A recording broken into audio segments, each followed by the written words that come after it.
अस्सलाम वालेकुम dear student. बेटा अभी हम सॉल्व करेंगे चैप्टर 3 का न्यूमेरिकल नंबर 13। इसकी स्टेटमेंट में कहता है a machine gun has fired 10 bullets per second into a target, each bullet weight 20 gram and has a speed of 1500 metre per second, find the force necessary to hold the gun in the position.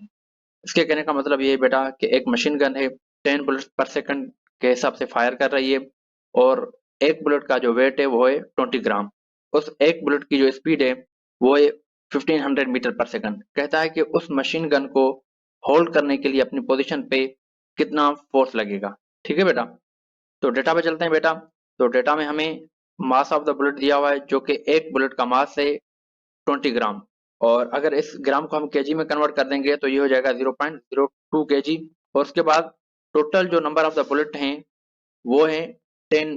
ठीक है बेटा, देखें बेटा कि अगर हम उस 10 bullet का टोटल मास निकालें तो वो किस तरीके से निकालेंगे बेटा। देखें कि total mass of bullet is equal to M, capital M से हमने इसको शो कर दिया है, जो कि 10 multiply by 0.02 is equal to 0.2 KG. उस 10 बुलेट्स का जो टोटल मास होगा बेटा वो होगा 0.2 केजी। ठीक है बेटा, अब उसके बाद कहता है कि जो वो 10 बुलेट हैं वो फायर हो रही हैं 1 सेकंड में। ठीक है, मतलब कि टाइम जो है वो हमारा 1 सेकंड है। उसके बाद इनिशियल वेलोसिटी ऑफ बुलेट जो है बेटा वो 0 होगी। अब उसके बाद फाइनल वेलोसिटी ऑफ बुलेट जो है वो है 1500 मीटर पर सेकंड, और हमें फोर्स फाइंड करना है। तो सॉल्यूशन पे चलते हैं बेटा।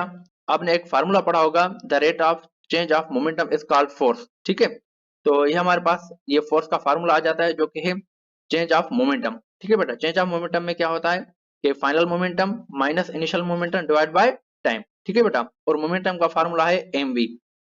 तो यहाँ हम वैल्यू पुट करते हैं बेटा। देखें कि हमने टोटल मास बुलेट्स का निकाला था वो था 0.2, फाइनल वेलोसिटी ऑफ बुलेट्स थी 1500 मीटर पर सेकंड, और उसके बाद total mass of the bullet और इनिशियल वेलोसिटी जो बुलेट्स की थी बेटा वो थी 0। ठीक है, और डिवाइड बाय टाइम जो कि 1 सेकंड है।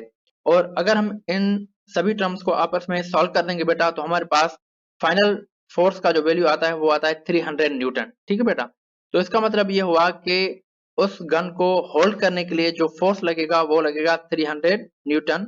ठीक है बेटा, तो ये हमारा फाइनल आंसर था। Thanks a lot.